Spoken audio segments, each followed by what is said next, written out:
kami. Lahat ng hirap na dapat damay kami, hindi namin naramdaman dahil sa sakripisyong ginawa niyo para sa aming magkakapatid. And doon maraming salamat. And I love you so much.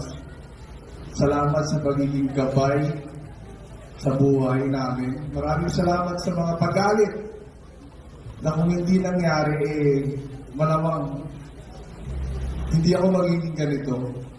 Lalong-lalo sa iyo pa, sobrang taas ng respeto ko sa iyo, pati sa iyo ma. Alam niyo yan, iba ang takot ko sa iyo, lalo sa tatay ko. Kaya sisiguraduhin ko na sa pamilyang bubuhin ko, kung ano ang values na naituro niyo sa akin sa paglaki ko, may papasa ko sa magiging anak ko. I love you so much. And power sa inyo. Ang aming relasyon bilang mag-asawa. And naalala mo lang, tinanong kita ng buntis ako noon. Parang hindi ako marunong, paano kaya natin papalakihin? Ang sabi mo, ba't papaisip kung paano mo papalakihin anak mo? Kung paano ka pinalaki ng papa at mama mo, gano'n mo papalakihin ng anak mo. So, nung sinabi niya sa akin, na-realize ko na gagayahin ko lang kayo kung paano niyo ako pinalaki.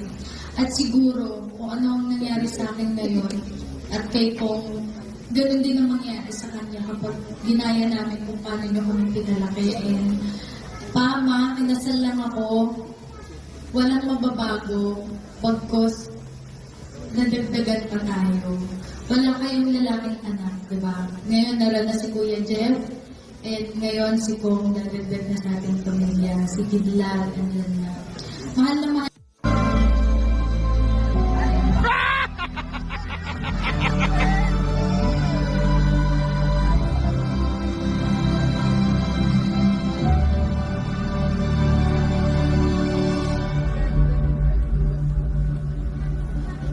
Pangako mahal na nandito lang ako sa tabi mo. Pangako magiging isang mabuting ina sa aking mga magiging anak. Kung dati sabi mo sa akin, kumuha muna ako ng valid ID bago mo ako pakasalan. Ngayon, bukong-bukong ibibigay sa'yo ang nag-iisa kong valid ID.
One, two, three. Give me peace. Right.